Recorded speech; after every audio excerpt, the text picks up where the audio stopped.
தேவனுடைய நாமம் மகிமைப்படுவதாக. இந்த 18வது முகாமிலே கலந்து கொள்ள கர்த்தர் எனக்கு கிருபை செய்தார். இதில் செய்தியாளராக 2வது முறையாக எனக்கு கிடைத்தது மிகப்பெரிய பாக்கியம்.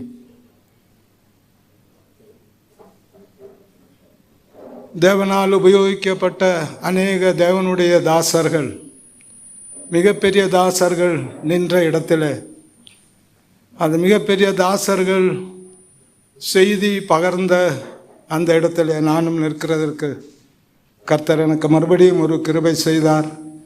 அவரை நன்றியோடு கூட துதிக்கிறேன், அவருக்கு நன்றி செலுத்துகிறேன். அருமையான சகோதரர் PG ஜேம்ஸ் அவர்களோடு கூட யூடியூபிலே அவருடைய பிரசங்கங்களை நான் கேட்டிருக்கிறேன். அவரோடு கூட ஒரு செய்தியாளராக நானும் இணைந்ததற்கு கர்த்தருக்கு நன்றி செலுத்துகிறேன். இதெல்லாம் கர்த்தர் கொடுத்த பாக்கியம். இந்த உயரத்திற்கு நான் அருகதை இல்லாதவன், ஆண்டவர் கொடுத்த உயரம் இது. இழிவானவைகளையும் பைத்தியமானவைகளையும் ஒன்றுமில்லாதவைகளையும் கர்த்தர் தெரிந்து கொண்டார்.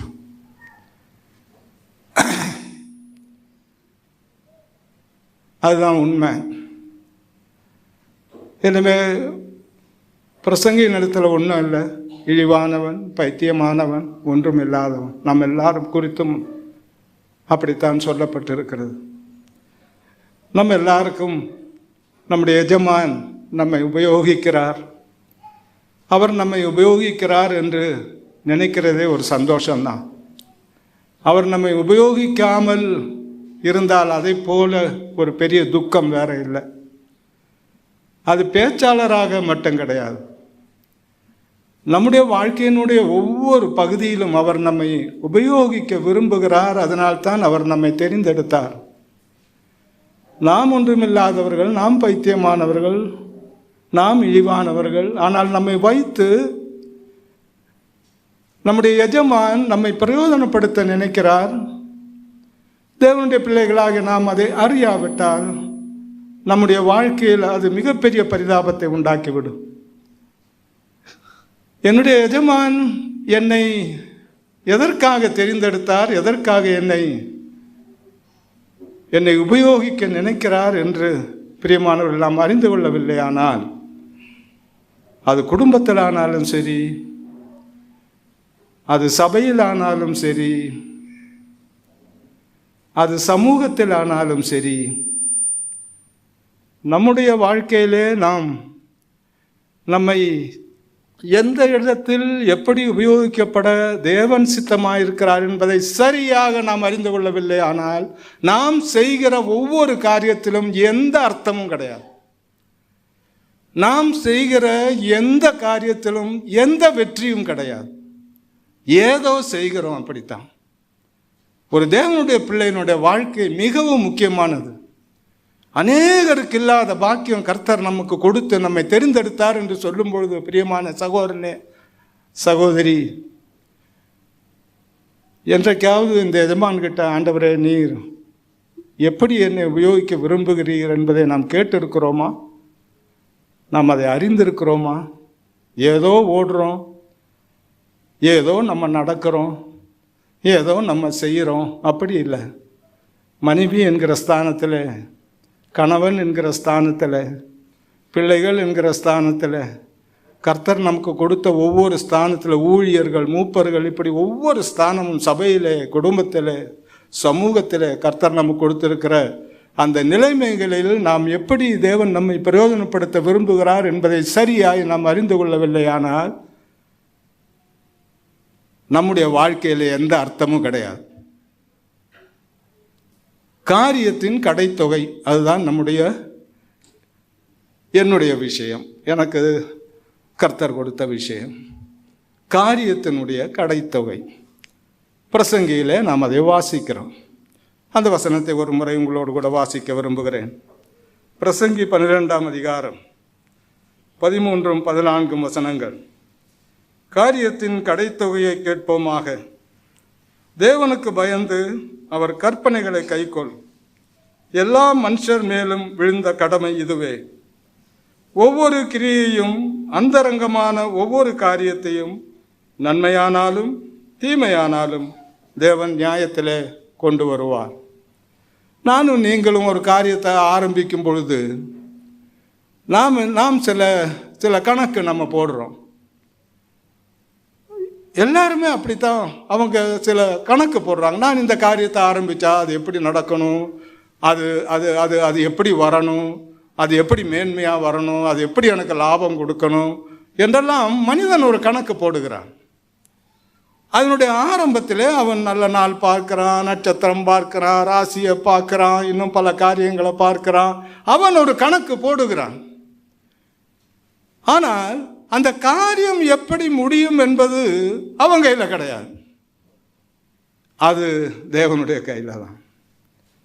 அநேகந்தரம் பிரியமானவர்களே, நாம் நம்முடைய வாழ்க்கையினுடைய பல காரியங்களை நாம் சில கணக்கு போட்டு ஆரம்பிக்கிறோம். அநேகர் தங்களுடைய காரியங்களை அப்படி அவர்கள் என்ன செய்கிறார்கள், அவர்கள் ஆரம்பிக்கிறார்கள். ஆனால் எப்படி முடியும்னு அவங்களுக்கு தெரியாது.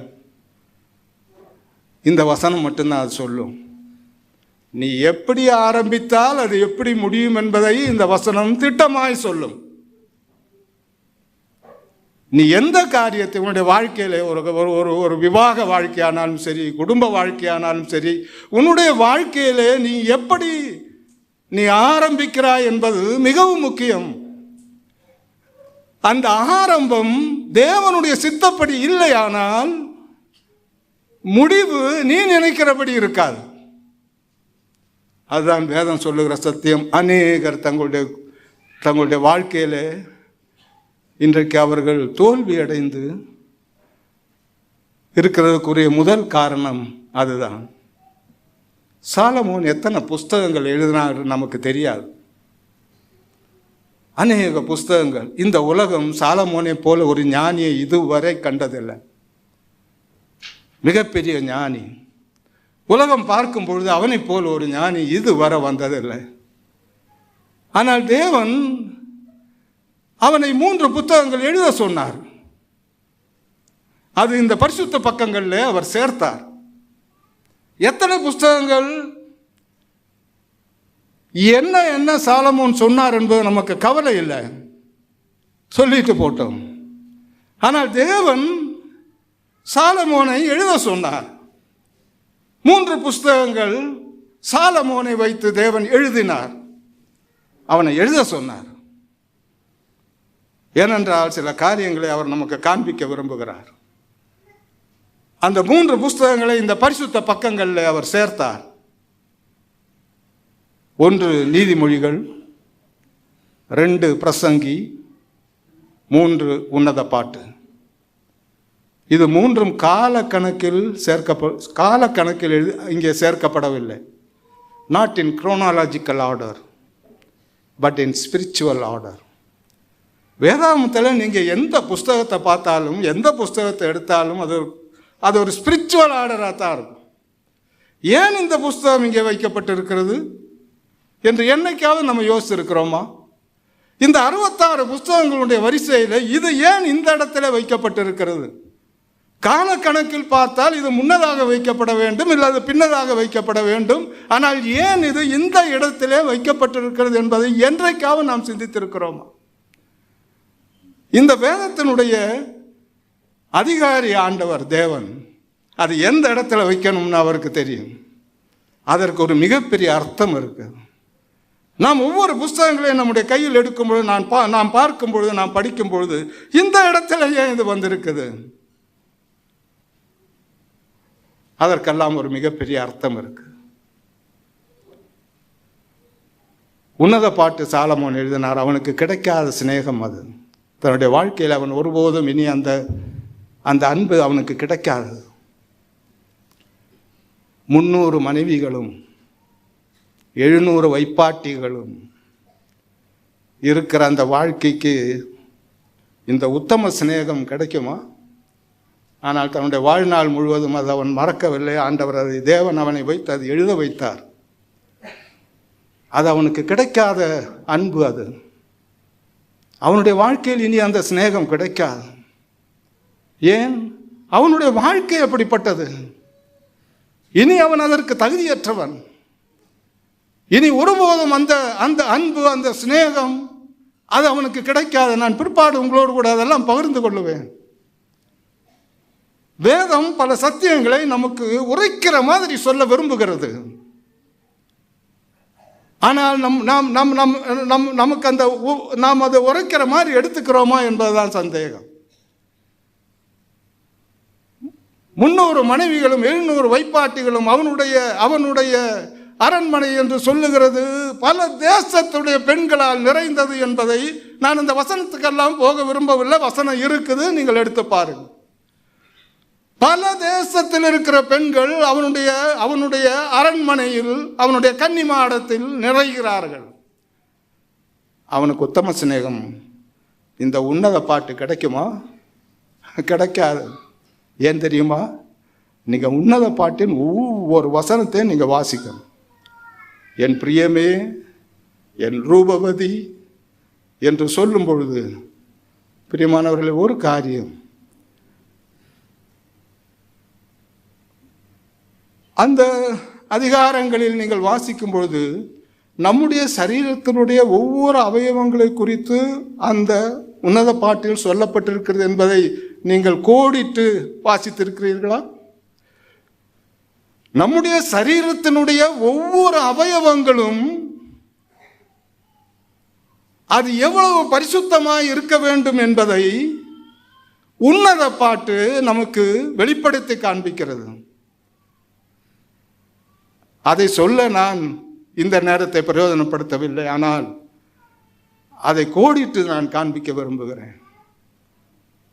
ஒரு ஆணானாலும் ஒரு பெண்ணானாலும் தன்னுடைய அவயவங்களை குறித்து எவ்வளவு கருத்தாய் இருக்க வேண்டும் என்பதை இந்த வேதம் நமக்கு சொல்லுகிறது. தேவனுடைய பிள்ளையே, நாம் அதை கருத்தாய் கவனிக்கிறோமா?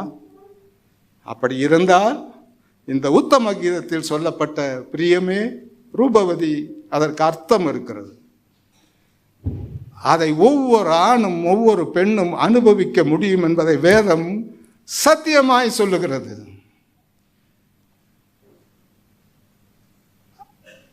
அது 199 பேருக்கு இல்லை. இன்னைக்கு அடித்து சொல்ல முடியும். ஏன் தெரியுமா? அதனுடைய ஆரம்பம் அப்படி இல்லை. அது அப்படி தொடங்கல. முடிவு மட்டும் நல்லா இருக்கணும்னா எப்படி இருக்கும்? என்னுடைய இஷ்டப்படி ஆரம்பிப்பேன், நான் என்ன நினைக்கிறேனோ அதை செய்வேன். ஆனால் முடிவு மட்டும் உன்னத பாட்டு போல இருக்கணும்னா நடக்காது. நாம் ஏதோ தேவனுடைய பிள்ளைகள் என்று சொல்லி ஏதோ நமக்கு டேக் இட் கிராண்டட் போல நமக்கு தோன்றினபடி நாம் வாழ்ந்தோமானால், பிரியமானவர்களே, பிரசங்கியில் சாலமோன் எழுதுகிறது, காரியத்தின் கடைத்தொகையை நீ கவனி. அவன் நீதிமொழிகள் எழுதினான், புக் ஆஃப் ரூல்ஸ், எல்லாம் சட்டங்கள், எப்படி இருக்கணும், புக் ஆஃப் ரூல்ஸ். தன்னுடைய நீதிமொழிகளில் அவன் அநேக முட்டாள்களை பற்றி எழுதியிருக்கிறான்.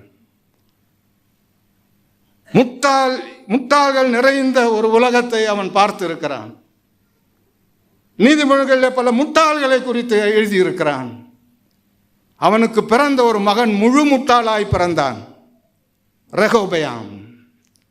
முழு முட்டாள் அவன். அவனுடைய வாழ்க்கையில் எல்லாமே விளையாட்டு தான். வாழ்க்கையை சரியாய் அவன் புரிந்து கொள்ளவில்லை.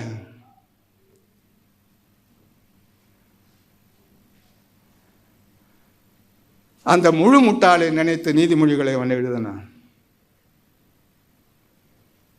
அதை பிறகு நமக்கு இதெல்லாம் தெரியும். ரெகோபியாமுடைய காரியங்கள் எல்லாமே விளையாட்டு அவனுக்கு. இன்னைக்கு அநேகருடைய வாழ்க்கை அப்படித்தான். சாலமோனுக்காக நாம் பரிதாபப்பட வேண்டிய அவசியம் இல்லை. ஏனென்றால் ஆண்டவருடைய மிகப்பெரிய தரிசனங்கள் அவனுக்கு இருந்தது. ஆனால் ரெகோபெயாமுக்காக நாம் பரிதாபப்பட வேண்டி இருக்கிறது. இப்படி ஒரு தகப்பன், அவனுடைய அம்மா ஒரு அமோனைட் பிரின்சஸ், ஒரு அமோனிய அவள் ராஜஸ்ரீ,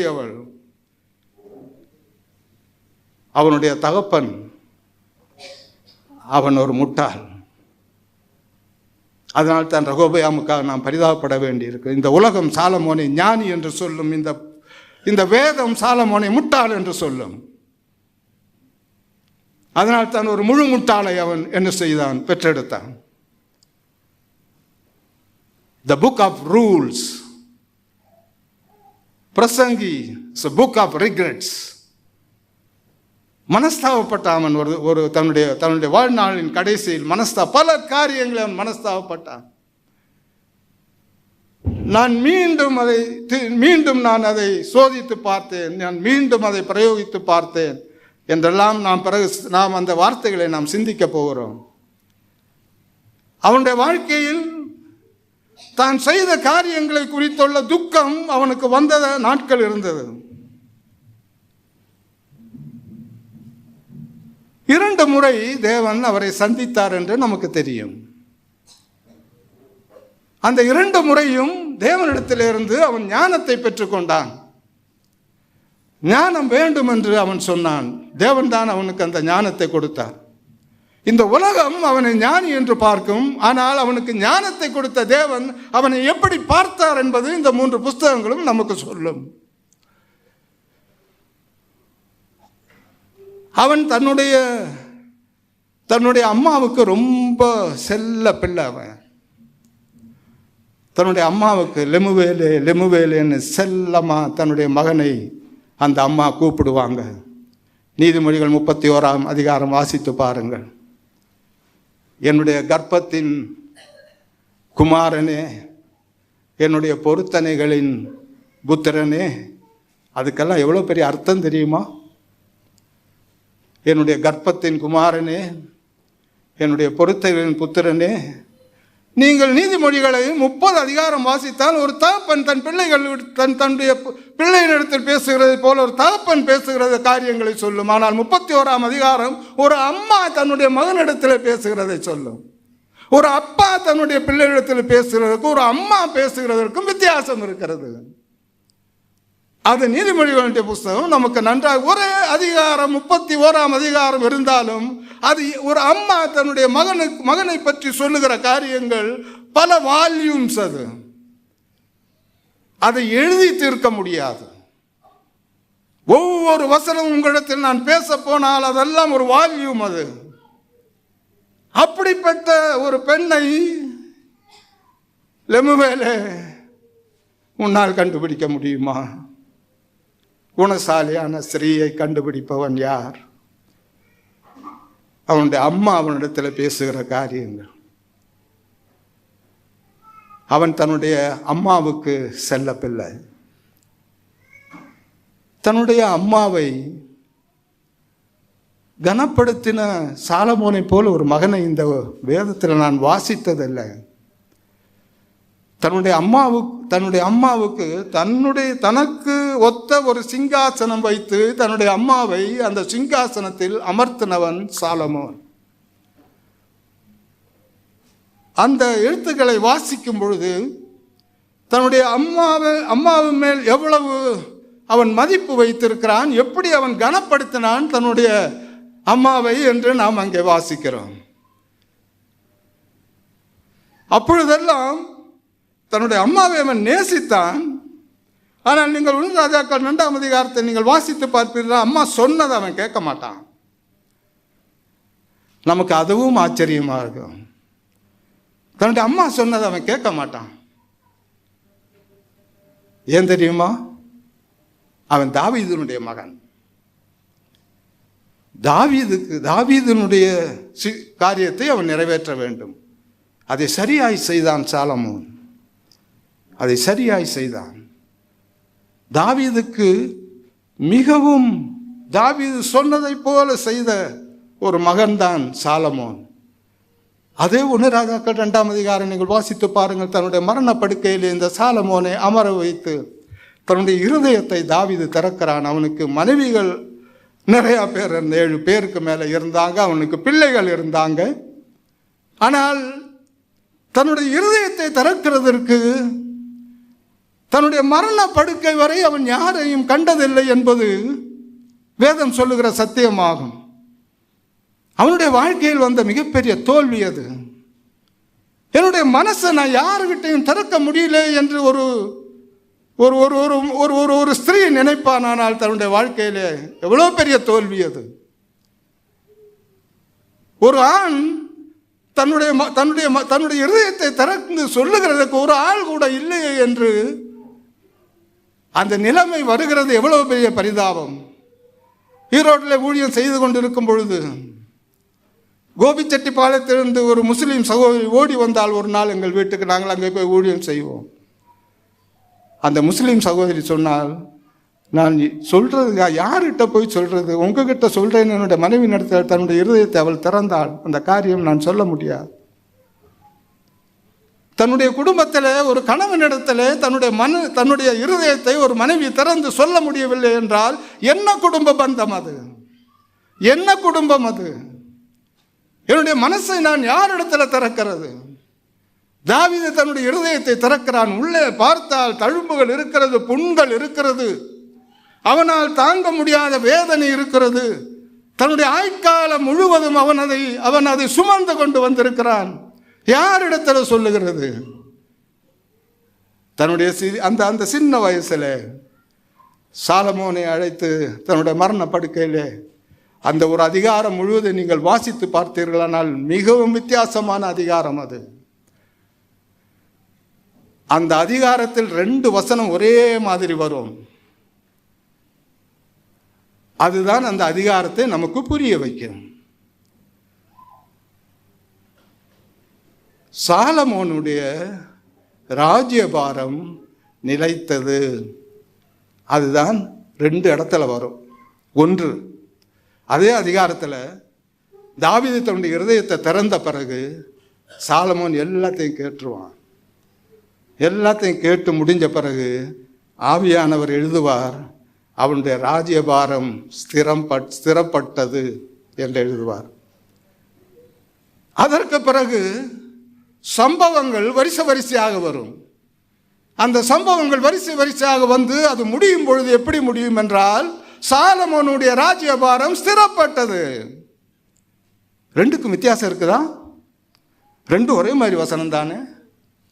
நான் சொல்லிக்கொண்டே போவேன். நீங்கள் அதை அந்த அதிகாரத்திலே நீங்கள் பார்த்து கொள்ள வேண்டியது. இனி ஒரு காரியம் உங்களுக்கு சொல்ல விரும்புகிறேன். என்னுடைய செய்தியின் நடுவிலே ஒரு கேள்வி நான் கேட்பேன். அந்த கேள்விக்கு எல்லாரும் பதில் எழுதலாம். அந்த கேள்விக்கு 2 காரணங்கள் அவங்க எழுதணும். ஒரு பரிசு பெட்டி வெளியே வைக்கப்பட்டிருக்கும். அந்த பரிசு பெட்டியிலே என்னுடைய அடுத்த செய்திக்கு முன்னதாக அவர்கள் அதை எழுத வேண்டும். அது எழுதி போட்டால் சரியான அந்த ஆன்சர்ஸ், அது ஓரளவுக்கு சரியானது மட்டுமே வாசிக்கப்படும். பேர் சொல்ல மாட்டோம், வாசிக்கப்படும். சரியான பதிலுக்கு பரிசு இறுதி நாளிலே கொடுக்கப்படும். எனவே அது இடையிலே ஏனென்றால் நாம் எல்லாரும் அதில் இது பங்கு கொள்ள வேண்டும் என்பது என்னுடைய ஆவலாக இருக்கிறது. நாம் அந்த அதிகாரத்தில் வரும்பொழுது தாவீது சொன்னதை எல்லாம் நிறைவேற்றுகிறதற்கு தன்னுடைய மனசில் அவன் என்ன செய்தான்? உறுதி எடுத்தான். அவனுடைய ராஜ்யபாரம் நிலை பெற்றதுன்னு அங்கே எழுதுறான். இன்னும் அது செய்யலை. இன்னும் தாவீது சொன்ன காரியங்களை அவன் செய்யலை. அது செய்யறதுக்கு அவன் என்ன செய்தான்? தீர்மானம் பண்ணினான். அதை செய்யறதற்கு அவன் உறுதி எடுத்தான். அவனுடைய ராஜ்யபாரம் ஸ்திரப்பட்டதுன்னு அப்பவே எழுதினாரு ஆவியானவர். சாலமோன் அந்த காரியத்தை அவன் வேகமாய் செய்தான். தாவீது சொன்ன காரியத்தை செய்து முடித்த பிறகு ஆவியானவர் எழுதுகிறார், அவனுடைய ராஜ்யபாரம் ஸ்திரப்பட்டது. அதனுடைய அர்த்தம் என்ன தெரியுமா? முதல்ல சமஸ்கிருதத்தில் 3 காரியங்கள் இருக்குது. அவங்க என்ன சொல்றாங்கன்னா, ஒரு காரியம் வெற்றி பெறுகிறதற்கு இந்த 3 அவசியம். வேதாகமத்தில் அந்த 3 சொல்லப்படுகிறது. நீங்கள் இனிமேல் வாசிக்கும் போது அந்த அந்த வார்த்தை வரும்போது கோடு போட்டுருங்க. வேதாகமத்தில் இந்த 3 வார்த்தைகள் இருக்குது. அந்த 3 வார்த்தைகள் என்ன தெரியுமா? யத்னம், எத்தனம் என்று அங்கே இருக்கும். யத்னம், பிரயத்னம், தேவ யத்னம், இது 3 அதில் இருக்கும். யத்னம், இன்னர் ஃபயர். இது செய்யணும்ன்ற எண்ணம் உனக்கு என்ன செய்யணும்? உள்ள அது எரியணும். யோவானை பற்றி சொன்னது, அவன் எரிந்து பிரகாசிக்கிற விளக்காய் இருந்தான். எரியறது ஒன்று, பிரகாசிக்கிறது ஒன்று. இது ரெண்டும் 2 காரியம். சும்மா எரிஞ்சு பிரகாசிக்கிறேன்னு இல்லை, அவன் எரிந்து அவன் பிரகாசித்தான். அப்படின்னா என்ன? உள்ள எரிகிறது, வெளியே பிரகாசிக்கிறது. அதுதான் வேதம் நம்ம கற்றுக் கொடுக்கிறது. உள்ள எரியாமல் வெளியே பிரகாசிக்கலாம் ஒண்ண முடியாது. யத்னம் வேணும், அந்த இன்னர் ஃபயர் வேணும். அவன் தன்னுடைய பணிவிடை ஓட்டத்தை நிறைவேற்றின பின்பு, அது எவ்வளோ பெரிய அர்த்தமான வார்த்தை தெரியுமா உங்களுக்கு? பணிவிடை ஓட்டம்னா அந்த வார்த்தையை அங்கே தான் வாசித்தேன் நான். ஒரு பணிவிடை ஓட்டம், அது எனக்கும் உங்களுக்கும் தேவன் கொடுத்திருக்கிறது ஒரு பணிவிடை ஓட்டம். அந்த ஓட்டத்தை நம்ம ஓடணும். நாம் ஒவ்வொருவரும் தேவன் நம்மை அழைக்கும் பொழுது அந்த ஓட்டத்தை ஓட ஆரம்பிக்கிறோம் நம்ம. ஆனால் சரியா முடிக்கிறோமா என்பது நாம் இந்த நாட்களில் கவனிக்க போறோம். கொஞ்சம் காரியங்கள், இந்த வேதாகமம் அநேக சம்பவங்களால் நிறைந்திருக்கிறது. நாம் நம்முடைய பணிவிடை ஓட்டத்தை நாம் சரியாய் முடிக்கிறோமா? நம்ம முடிக்க போவோமா? அந்த காரியத்தின் கடைத்தொகை இப்ப நமக்கு புரியுமா? நம்ம அதை சரியா சொல்லுவோமா? நம்முடைய வாழ்க்கை முடியும் பொழுது பிரியமா அதை நாம் சொல்ல முடியுமா? என்னுடைய பணிவிடை ஓட்டம், கர்த்தர் எனக்கு தந்த பணிவிடை ஓட்டத்தை நான் முடித்தேன், இதுதான் என்று நிச்சயமாய் நாம் அறியும் பொழுது அதை விட ஒரு பெரிய சந்தோஷம் வேற கிடையாது. இந்த உலகம் என்ன வேணுமா சொல்லட்டும், யார் என்ன வேணுமான்னு சொல்லட்டும், ஆனால் கர்த்தர் எனக்கு தந்த அந்த பணிவிடை ஓட்டம் யத்னம், அதுக்கு ஒரு இன்னர் ஃபயர் வேணுங்க. உள்ள எரியணும், அப்பதான் வெளியே பிரகாசிக்க முடியும். உள்ள ஒண்ணுமே கிடையாது, ஆனால் வெளியே பிரகாசிக்கணும்னு நினைக்கிறது எவ்வளவு பெரிய தப்பு. அது அந்த யத்னம் வேணும். சாலமோனுக்கு அந்த இன்னர் ஃபயர் இருந்துச்சு. அந்த இன்னர் ஃபயர் அந்த 2ஆம் அதிகாரத்தை நீங்க வாசித்து பாருங்க. அவன் எப்படி யோசிக்கிறான்? யோவாப் என்ன செய்கிறான்? சாலமோனுக்கு பயந்து பலிபீடத்தின் கொம்புகளை அவன் பிடித்துக் கொள்ளுகிறான். அதான் கடைசி சம்பவம் நம்ம வாசிக்க போறோம். சாலமோனுக்கு பயந்து. யோவாப் யார் தெரியுமா? தாவீதுக்கு வலதுகரம் போல இருந்தவங்க. தாவீது யோவாபை குறித்து சொல்லும் பொழுது, அவங்க என்னுடைய பலத்துக்கு மிகுதியானவர்கள், நான் ஒன்றும் அவங்கள பண்ண முடியாது. யோவாபை நான் ஒன்றும் பண்ண முடியாது, என்னுடைய பலத்திற்கு மிகுதியானவர்கள் என்று அவர்களை பற்றி தாவீது சொல்லுவார். அந்த யோவாப் சாலமோனுக்கு பயந்து அவன் ஓடி போய் பலிபீடத்தின் கொம்புகளை பிடித்து கொள்ளுவான். ஏன் தெரியுமா? அவனுக்கு வேதம் எல்லாம் நல்லா தெரியும். பலிபீடத்தின் கொம்புகளை பிடிச்சிட்டா சாலமோன் என்ன ஒன்றும் செய்ய முடியாது, அப்படி இன்னைக்கு வேத வசனத்தை எப்படியெல்லாம் திருத்தி என்னை ஒன்றும் செய்ய முடியாது என்று யோவாபை போல. பிரியமானவர்கள், அந்த 2ஆம் அதிகாரம் வாசித்து பார்த்தா ஒவ்வொரு ஆளுகளை பற்றி தான் அந்த தாவீது சொல்லுவான். இவனை வச்சுக்கிறாத பக்கத்தில், இவனை பக்கத்தில் வச்சா ஒரு ராஜ்யபாரம் நிலைக்காது, ஸ்திரப்படாது. இவன் எப்போ உனக்கு விழாவில் குத்திக்கிட்டே இருப்பான்.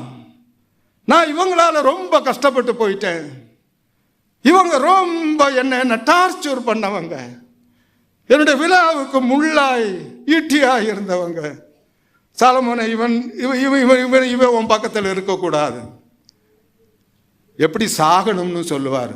இவன் ரத்தத்தை இவனுடைய ரத்தம் இவன் ரத்தத்தோட பாதாளத்தில் இறங்கணும். இவனை சும்மா சாக விடாத, இவன் அனுபவிச்சு சாகணும், இவன் வேதனைப்பட்டு சாகணும். என்னை இப்படி வேதனைப்பட்டாங்க, இவன் வேதனைப்பட்டு சாகணும் என்று சொல்லி தாவீதுனுடைய அந்த இருதயத்தை பார்க்கும் பொழுது இது தாவீதுனுடைய மறுபக்கமாய் நமக்கு தெரிகிறது. அந்த ஒரு அதிகாரத்தில் தாவீதை நாம் இன்னொரு விதமாக பார்க்கிறோம். அவனை சும்மா விட்டுறக்கூடாது, இவனை எல்லாம் நீ நீ கொல்லணும்னு மட்டும் இல்லை, இவனை வேதனையோட சாகணும், இவன் பாதாளத்தில் ரத்தத்தோட இறங்கணும். அதை வாசித்து இன்னொரு தடவை நீங்கள் அதை வாசித்து பாருங்கள். எவ்வளவு அவனுடைய இருதயத்தில் இருந்த காரியங்கள் எவ்வளவு என்பதை பிரியமானவர்களே நாம் அறிகிறோம். யோவாப் அந்த பலிபீடத்தின் கொம்புகளை பிடித்து கொள்ளுவான். அந்த பலிபீடத்தின் கொம்புகளை பிடித்து கொண்டு அவன் சொல்லுவான், நான் செத்தாலும் இங்கே சாகிறேன், நான் செத்தாலும் இங்கே சாவேன், நான் பலிபீடத்தின். பெனாயாவை அனுப்புவான் சாலமோன், போய் அவனை பிடி, அவன் மேல் விழு. அப்போ பெனாயா வெளியே நின்று சொல்லுவான், வெளியே வா, வெளியே வா, வெளியே வான்னு என்று அவனை அழைப்பான். நான் வரமாட்டேன், நான் வரமாட்டேன், நான் செத்தாலும் இங்கே தான் சாவேன், நான் பலிபீடத்தின் கொம்புகளை பிடிச்சிட்டு வெளியே வரமாட்டேன்னு சொல்லுவான். அப்போ திரும்பி பெனாயா வந்து சாலமோன் கிட்ட சொல்லுவான், அவர் இப்படி சொல்கிறாரு, யோவாப் இப்படி சொல்கிறான் அப்படின்னு சொல்லும்போது சாலமோன் என்ன சொல்வார் தெரியுமா? அவன் என்ன சொன்னானோ அதுபடி செய்யணுவார். அந்த வார்த்தைக்கு அர்த்தம் உங்களுக்கு புரியுதா? சாலமோன் எப்படி யோசிக்கிறான் என்பது தெரியுதா? இந்த பலிபீடத்தின் கொம்புகளை பிடித்து கொண்டு ஒருவன் நான் இங்கே செத்தாலும் சாவேன்னு சொல்லக்கூடாது. அவன் எப்படி அதை சொல்லலாம்? தேவனுடைய வசனம் சொல்லுகிறது. பிரியமானவர்களே, நம்முடைய வாழ்க்கையில் இந்த வசனத்தை வச்சுக்கிட்டு நம்ம எப்படியெல்லாம் நம்ம வளைக்கிறோம் என்பது அந்த ஒரு வார்த்தை படிக்கும் பொழுது நமக்கு புரிகிறது. சாலமோன் என்ன சொல்லுவான்? அவன் சொன்னபடி செஞ்சிரு. பெனாயா என்ன செய்வான்? போய் அவனை அந்த இடத்துல கொன்றுவான். அதுதான் சாலமோன். அவனுடைய ராஜ்யபாரம் ஸ்திரப்படுகிறது. சாலமோனுடைய ஆரம்பம் நல்ல ஆரம்பம். ஆனால் எங்க அவன் வாழ்க்கையில தப்பு வந்தது? எங்க அவனுடைய வாழ்க்கையில தப்பு வந்தது? அவன் நீதிமொழிகளை எழுதினா, த புக் ஆஃப் ரூல்ஸ். ஆனா ஒரு ரூல்ஸை கூட அவன் கீழ்ப்படிந்தது கிடையாது. அவன் வாழ்க்கையில கீழ்ப்படிந்தது. அப்புறம் யாருக்கு எழுதுற நீ? உன் பையன் கீழ்ப்படுகிறானா?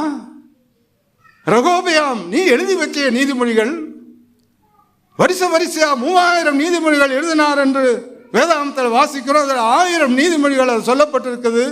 நீ அதுக்கு கீழ்ப்படிந்தையா? இல்லை உன் பையன் தான் அதுக்கு கீழ்ப்படிஞ்சானா? யாருக்கு நீ எழுதி வைக்கிறாய்? உன் வாழ்க்கையில் அது கிடையாது, உன் பிள்ளைகளுடைய வாழ்க்கையில் அது கிடையாது. யாருக்கு நீ எழுதி வைக்கிறாய்? அந்த கேள்விதானே நமக்கு வருது. அவனுடைய வாழ்க்கையில் அவன் அதை செய்யலை, அவனுடைய பையன்களும் அது கேட்கல. அவனுடைய வாழ்க்கை மிகவும் பயங்கரமாய் போய்கொண்டிருக்கிற ஒரு காரியம். நீங்கள் பிரசங்கியுடைய அந்த புஸ்தகத்தை நீங்கள் வாசிக்க ஆரம்பிக்கும் பொழுது நீங்கள் அதை ஒரு வார்த்தை ஆரம்பிக்கும், நான் என்னுடைய மனதின்படி செய்ய ஆசைப்பட்டேன். நான் என்ன விரும்புகிறேனோ அதை செய்ய ஆசைப்பட்டேன். இவனுடைய மனதின்படி செய்ய நான் ஆசைப்பட்டேன் என்று அவன் சொல்லுகிற அங்கே தான் அவனுடைய வாழ்க்கையில் வந்த பிழையை குறித்து நாம் வாசிக்கிறோம்.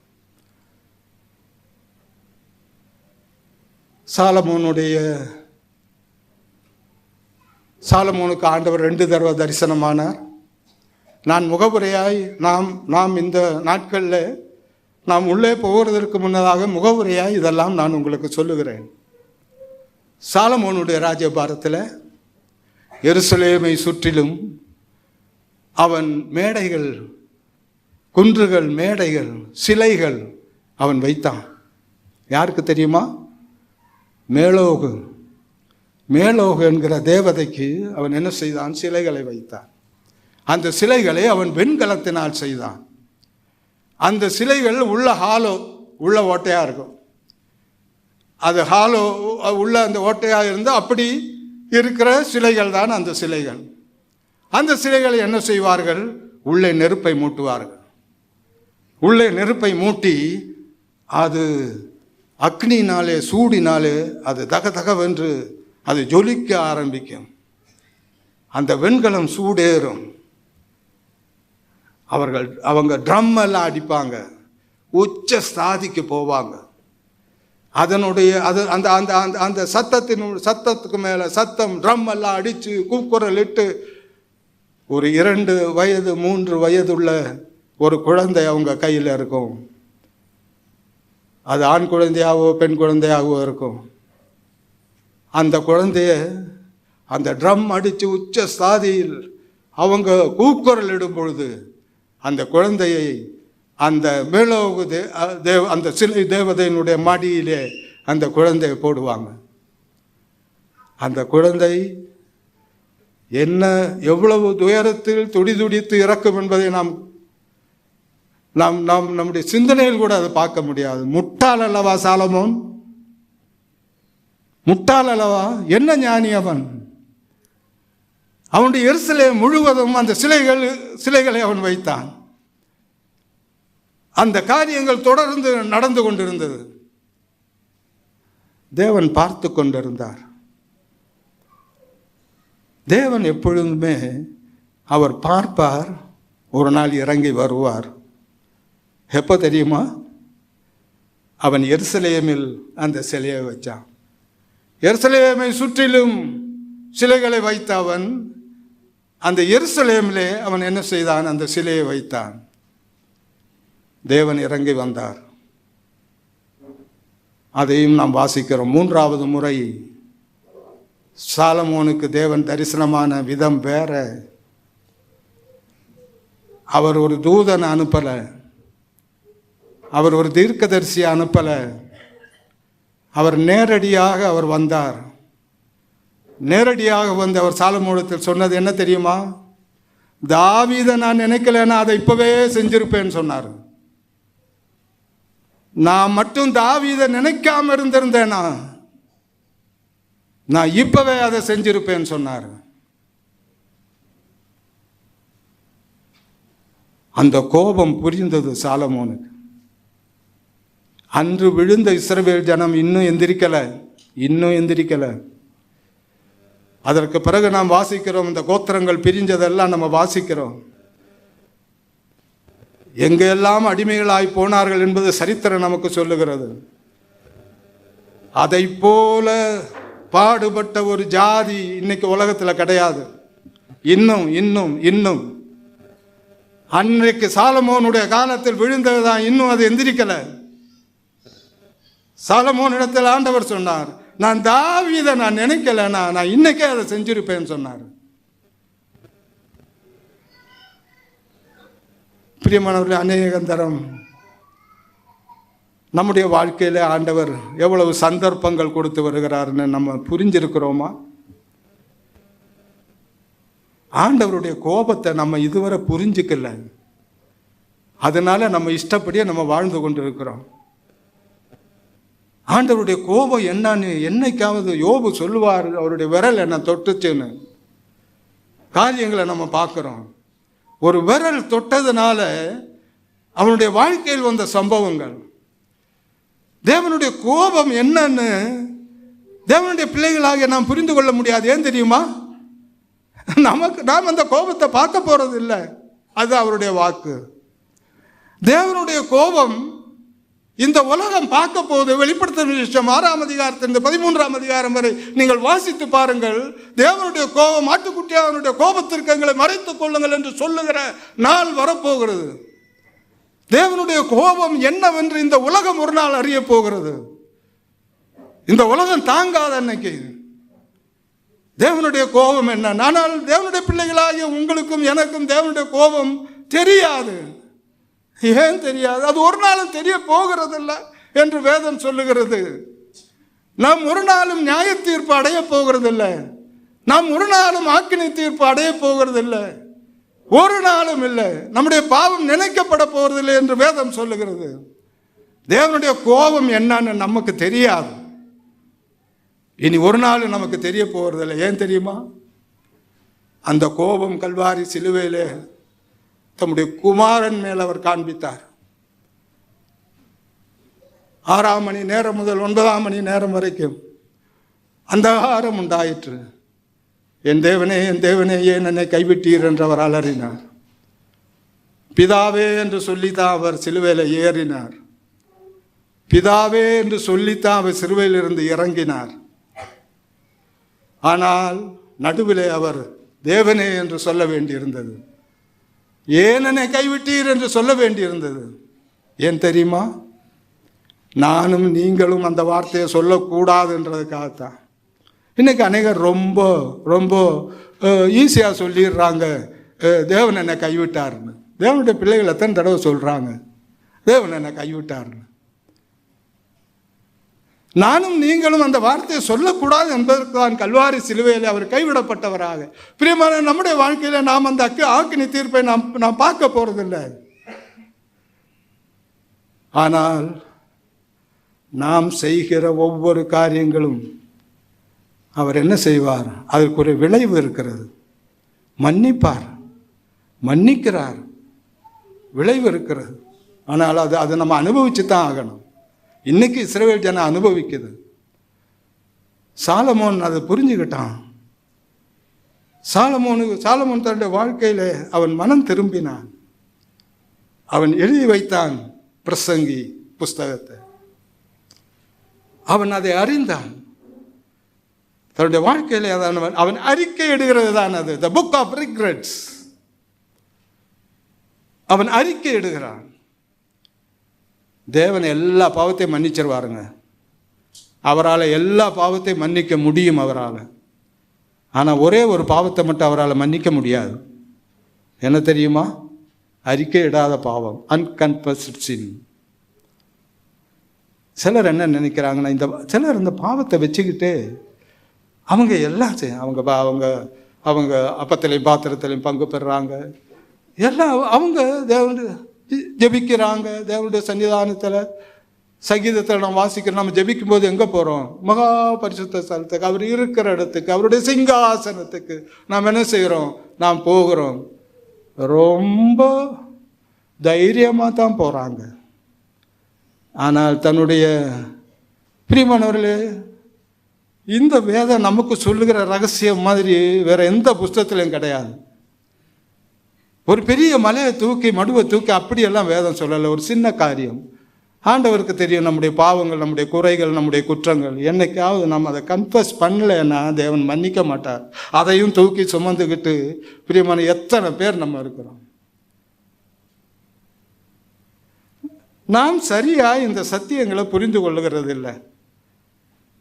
நான் சமீபத்தில் ஒரு சகோதரனை பார்க்கும், அவர் அப்பத்தில் பங்கு பெறுறதில்லை. இது என்னிடத்தில் ஒருவர் சொல்லித்தான் எனக்கு தெரியும். இவர் அநேக மாசமாக இவர் எடுக்கிறது இல்லை, அது வருஷ கணக்காச்சுன்னு. ஆனால் ஆலயத்தில் எல்லாம் அவர் தான் செய்வார். எல்லாம் எடுத்து வைக்கிறது, எல்லாம் ஒழுங்குபடுத்துறது. அருமையான சகோதரன். அந்த சகோதரத்தை நான் பேசினேன்.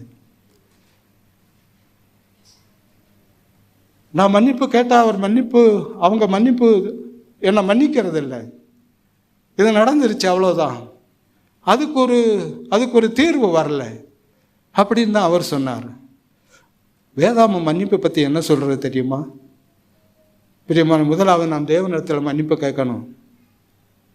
முதலாவது நான் செஞ்சது தப்பு, நான் செஞ்சது பாவம் அப்படின்னு நமக்கு உணர்வு வரும்போது தேவனிடத்தில் நாம் என்ன செய்யணும்? மன்னிப்பு கேட்கணும். நம்முடைய இருதயத்தை அவர் பார்க்குறார். பிறகு நாம் யாரை மன்னிக்கணும் அல்ல அவரிடத்துல மன்னிப்பு கேட்கணுமோ அவரிடத்துல போகிறோம். ஒன்னெல்லாம் மன்னிக்க முடியாது அதெல்லாம் என்று அவர் சொல்லிட்டா நம்ம என்ன செய்ய முடியும்? அதுக்காக என்னுடைய வாழ்நாள் புறவும் நான் அப்பத்திலும் பாத்திரத்தில் பங்கெடுக்காம இருக்கிறதா? நான் மன்னிச்சிட்டேன், நான் அவரை மன்னிச்சிட்டேன். தேவனுடைய சிங்காசனத்துக்கு முன்பாக, என்னுடைய இருதயம் தெரிகிற என்னுடைய ஆண்டவருக்கு முன்பதாக நான் அவரை மன்னிச்சிட்டேன் என்று சொல்லும் பொழுது எத்தனை வருஷம்தான் நாம் அவரை தேவனுடைய மேஜையிலிருந்து அவரை விலக்கி வைக்கிறது? அதுக்கு யாருக்கு அதிகாரம் இருக்கிறது? Solomon, it's a book of regrets. அவன் தன்னுடைய தவறுகளை எல்லாம் அவன் அறிகிறான். தன்னுடைய தவறுகளை அவன் அறிந்து அவன் அதை எழுதி வைக்கிறான். பிரசங்கி புஸ்தகம் நமக்கு அது சொல்லுகிறது. பிரசங்கியினுடைய முதல் 2 அதிகாரம் அது அவனுடைய சப்ஜெக்ட். நாம் அது என்ன சொல்ல வரான் என்பதை பிரசங்கியுடைய அந்த 2 அதிகாரம் சொல்லும். 2ஆம் அதிகாரத்திலிருந்து 10ஆம் அதிகாரம் வரை அவன் என்ன செய்தான் என்பதை சொல்லும். 10 to 12 வரை அதனுடைய சம்மரி, அதனுடைய தொகை அது நமக்கு சொல்லும். பிரசங்கினுடைய புஸ்தகம் அவன் எழுதும் பொழுது அவன் தன்னுடைய 3 காரியங்களை சில காரியங்களை அவன் பார்க்கிறான். சில காரியங்களை அவன் என்ன செய்கிறான்? அவன் தேடுகிறான். அவன் சில காரியங்களை தேடுகிறான், சில காரியங்களை பார்க்கிறான், சில காரியங்களை அவன் என்ன செய்கிறான்? படிக்கிறான். அந்த 3 காரியங்களுடைய தொகை நாம் வரும் நாட்களில் நாம் பார்க்க போகிறோம். பல காரியங்களை அவன் என்ன செய்கிறான்? அவன் தேடுகிறான். அவன் தேடுகிற காரியங்களை குறித்து நாம் அங்கே பார்க்கிறோம். முதலாவது the world of thoughts. ஒரு ஞானத்தினுடைய அவன் சிந்தனைக்குரிய காரியங்களை அவன் தேடுகிறான். the world of thoughts. அவனுடைய ஞானத்தை கேட்கிறதற்கு தூரத்திலிருந்து அநேகர் வர்றாங்க. தன்னுடைய பிள்ளைகளை அவனிடத்தில் படிக்க வைக்கிறாங்க. அநேகர் அவனுடைய ஞானத்தை கேட்கிறாங்க. சேபாவின் ராஜஸ்திரியை குறித்து நாம் வாசிக்கிறோம். அந்த ராஜஸ்திரி வந்து அவனுடைய பாதத்தடியில் அமர்ந்து அவனுடைய ஞானத்தை எல்லாம் கேட்கும்பொழுது ஒரு காரியம் அவள் சொன்னாள். இதில் பாதி கூட என்ன செய்யலை, எனக்கு சொல்லப்படவில்லைன்னு சொன்னான். இதில் பாதி கூட எனக்கு சொல்லப்படவில்லை. அவனுடைய முதல் பிரயோகம் the world of thoughts. அவன் படிக்கிறான், காரியங்களை அவன் அறிந்து கொள்ளுகிறான், அந்த காரியங்களை அவன் பிரயோகப்படுத்துகிறான். ஞானம் அவனுக்கு கிடைக்கிறது, ஞானத்தில் வளர்கிறான். தேவன் அவனுக்கு கொடுக்கிற ஞானம் அது the world of thoughts. இரண்டாவது the world of thrills. அவனுடைய வாழ்க்கையில என்னென்ன இன்னைக்கு இந்த உலகம் அதுதாங்க the world of thrills. என்ன நம்மை பரவசப்படுத்துகிறது, நம்மை புதிய நிலைமைகளில் நம்மை அழைத்து செல்லுகிறது. the world of thrills. அவன் அதை பார்க்கிறான். அதனுடைய ஒரு காரியம் அது இச்சைகளால் நிறைந்தது. அதுதான் வேதம் நமக்கு சொல்லுகிறது. அநேக இச்சைகள் தான் மனிதனுடைய த்ரில்ஸ் என்று சொல்லுகிறது. நீதிமொழிகளில் சாலமோன் எழுதி வைப்பான், திருட்டு தண்ணி தித்திக்கும்னு எழுதி வைப்பான். தித்திக்கும்னா என்ன தெரியுமா? இந்த நுனி நாக்கில் இருக்கிறது. இந்த நுனி நாக்கு தான் தித்திக்கும். அந்த நுனி நாக்கை விட்டு போச்சுன்னா அவ்வளோதான். அதுதான் திருட்டு தண்ணி தித்திக்கும். இன்னைக்கு அதுதான் த்ரில்ஸ். இன்னைக்கு அவனுடைய நுனி நாக்கு, அந்த நுனி நாக்கில் அவனை பரவசப்படுத்தணும். அவனை பரவசப்படுத்துகிற காரியங்கள், அவனை ஏதோ புது உலகத்திற்கு அழைத்து கொண்டு போகிற காரியங்கள் the world of thrills. Solomon, நீங்க என்ன எப்படியெல்லாம் இந்த த்ரில் இருக்கணும், நீங்க எப்படியெல்லாம் நினைங்க, நீங்க எந்த வழியெல்லாம் சொல்லுங்க, அதையெல்லாம் சாலமோன் செஞ்சிருப்பான். You name it, he try it, he did it. அதுதான் அவனை பற்றி சொல்லுகிறது. என்ன வேண்டுமானால் நீங்க இன்னைக்கு இந்த உலகம் அதெல்லாம் நினைக்குது. இன்னைக்கு இந்த உலகம் அதையெல்லாம் புதுசா சொல்லுது. ஆனால் அதெல்லாம் சாலமோன் அன்னைக்கு அனுபவிச்சுட்டான். அந்த த்ரில் எல்லாம் சாலமோன் பார்த்துட்டான். the world of thrills. அவனுடைய கன்னிமாடங்கள் பெண்களால் நிறைகிறது. அவனுக்கு 300 மனைவிகள், 700 வைப்பாட்டிகள். அது மட்டுமல்ல, ஒவ்வொரு தேசத்திலிருந்தும் அவனுக்கு வந்த அந்த ஸ்திரீகளை குறித்து அது சொல்லுகிறது. அவனுடைய கன்னிமாடம் நிறைகிறது.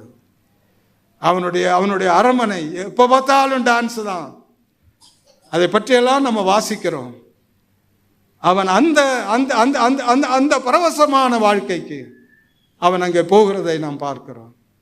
the world of thrills. மூன்றாவது the world of things. பொருள்கள். அவனுடைய ஒட்டக வண்டிகள் அது வெகு தூரம் போகிறது. அந்த ஒட்டக வண்டிகள் வெகு தூரம் போய் பல பொருள்களை அவனுடைய தேசத்திற்கு கொண்டு வருகிறது. அது ஒவ்வொன்றா வேதாந்தத்தில் வாசிக்கிறோம். மயில், குரங்கு, இப்படியெல்லாம் நம்ம வாசிக்கிறோம். அதெல்லாம் சாலமோன் கொண்டு வர்றான். தர்சீசின் கப்பல்கள், அவனுடைய கப்பல்கள் போகிறது, பொன்னை அதை கொண்டு வருகிறது. The world of things. இன்னைக்கு பொருள் ஆசை எவ்வளோ பெருசு என்றது பிரியமானவர்களே நம்ம பார்க்குறோம். மனிதன் பொருள் ஆசையினால் நிறைகிறான். நம்ம நினைக்கிறோம் பொருளாசைன்னு ஒன்றும் இல்லையே, அதெல்லாம் பெரிய பாவமா அப்படின்னு நினைக்கிறோம். பவுல் எழுதிய நிருபங்களை வாசித்து பாருங்கள். விபச்சாரம், பொருளாசை. ஒரு தராசில் ஒரு பக்கம் விபச்சாரத்தையும் ஒரு பக்கம் பொருளாசையும் வச்சா ரெண்டு சமமாக தான் நிற்கும். அதுதான் பவுல் எழுதுகிறார்.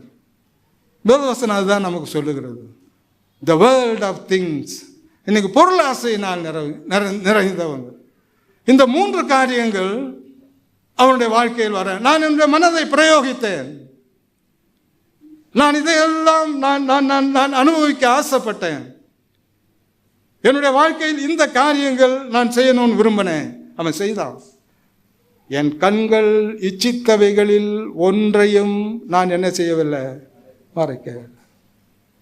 என் கண்ணை எதை எதை பார்த்துச்சோ, என் கண்ணை எதை எதை இச்சித்ததோ அதெல்லாம் நான் அனுபவிச்சேன்னு சொல்றேன்.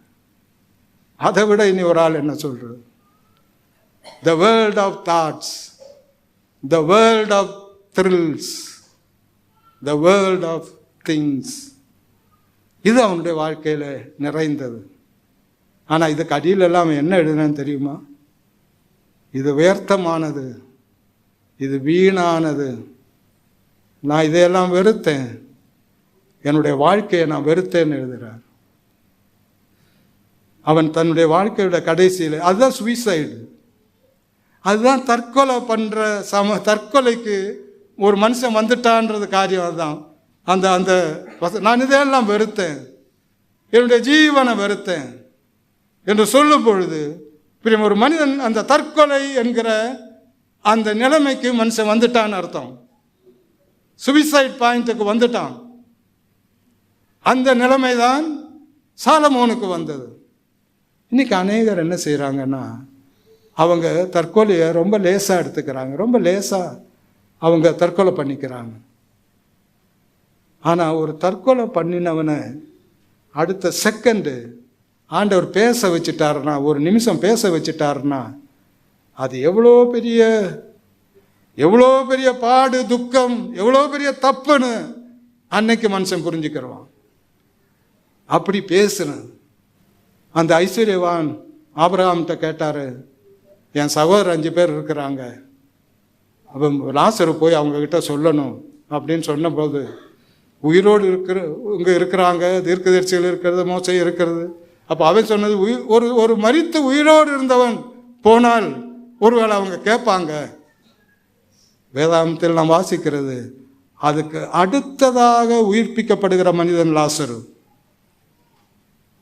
அதற்கு அடுத்து ஒரு மனிதன் உயிர்ப்பிக்கப்படுகிறான், அவனுடைய பெயர் லாசரு. ஆனால் அவனை கொலை செய்யத்தான் அவர்கள் முயற்சித்தார். இதுதானே வேதம் சொல்லுகிற சத்தியம். நாம் நினைக்கிறோம், நாம் பல காரியங்களை நாம் நினைக்கிறோம், ஆனால் அதல்ல வேதம் சொல்லுகிற சத்தியம் வேற. அதை சாலமோன் புரிந்து கொள்ளுகிறான். The world of thoughts. ஞானம் அவனுக்கு ரொம்ப நோவு உண்டாக்குகிறது. அறிவு பெருத்தவன் நோவு பெருத்தவன் என்று அவன் சொல்லுகிறதை நாம் பார்க்கிறோம். The world of thoughts, the world of thrills, the world of things, எல்லாம் அவனுடைய ராஜ்யத்தில் எல்லாம் நிறைகிறது. ஆனால் அதிலெல்லாம் அவன் சொல்லுகிறான், அது வியர்த்தமானது, அது வீணானது, அது மனதுக்கு சஞ்சலமானது. பிரியமானவர்களே, சாலமோன் தன்னுடைய அப்பா எழுதின சங்கீதங்களை அவன் எடுத்து பார்த்திருப்பான். அந்த சங்கீதங்களை எடுத்து பார்க்கும் பொழுது அந்த 39ஆம் சங்கீதம் 5ஆம் வசனம் சொல்லுகிறது, மனிதன் மாயை, சேலா. மனிதன் மாயை, சேலா. சேலான்னா என்ன தெரியுமா? What you think about that? நீ என்ன அதை பற்றி நினைக்கிற? சாலமோன் அந்த இடத்துல நின்னா, அந்த இடத்துல நினைச்சான், மனிதன் முழுவதும் மாயை தானே. தாவீது எழுதி வச்சான். அதை திரும்ப சாலமோன் படிக்கும் பொழுது அந்த சேலா என்கிற அந்த எழுத்து வந்த உடனே, what you think about that? நீ அதை பற்றி என்ன நினைக்கிற? பிரியமான, அந்த இடத்துல நம்ம நிற்பாட்டுகிறோமா? நம்ம சேலா என்கிறத வாசிக்க கூட மாட்டேங்கிறோம். ஆனால் சேலா என்கிற அந்த வார்த்தை வரும்பொழுது கொஞ்சம் நிறுத்தி, நீ என்ன நினைக்கிற அதை பற்றி, இங்கே எழுதியிருக்கிறத பற்றி நீ என்ன நினைக்கிற என்பதை குறித்து நாம் அதை குறித்து சிந்தித்திருக்கிறோமா? The world of things, the world of thoughts, the world of thrills. தன்னுடைய வாழ்க்கையில் அவன் எல்லாம் அறிந்து கொண்டவனாயிருக்கிறான், எல்லாம் அறிகிறான். அதை குறித்து அவன் என்ன செய்கிறான்? அவன் எழுதி வைக்கிறான். இதெல்லாம் வீணானது, இதெல்லாம் வியர்த்தமானது, தேவனுக்கு பயப்படுகிறது. தேவனுக்கு பயப்படுகிறது தான் கடைத்தொகை என்று சொல். கெட்டகுமாரனுடைய வாழ்க்கையில் கடைத்தொகை என்னன்னு நீங்கள் எழுதுவீங்களா? கெட்டகுமாரனுடைய ஓமையிலே கடைத்தொகை என்ன என்பது அது கேள்வி. அதுக்கு பதில் நீங்கள் எழுதி அந்த பரிசு பெட்டியில் போடுங்க. எழுதும் பொழுது அந்த கடைத்தொகை வேத வசனத்திற்கு ஒத்ததாக இருக்கணும். அதற்கு 2 காரணங்கள் நீங்கள் எழுதணும். அதை நாம் அடுத்த செய்தியிலே அதை குறித்து நாம் சிந்திப்போம். இந்த நாட்களில் காரியத்தின் கடைத்தொகை குறித்து பல இடங்களை நான் தொட்டு பேச போகிறேன். அது வேதாகமத்தின் பல இடங்களில் அந்த கடைத்தொகை குறித்து நாம் தொட்டு பேசும் பொழுது நம்முடைய வாழ்க்கை குறித்து நாம் அறிய போகிறோம். என்னுடைய உங்களுடைய வாழ்க்கை எப்படி முடிய போகுது என்பது குறித்த நிச்சயம் பிரியமானவர்களே நமக்கு இந்த வேதம் சொல்லுகிறது. காரியத்தின் கடைத்தொகை கேட்போம். கர்த்தர் நம்மை ஆசீர்வதிப்பாராக.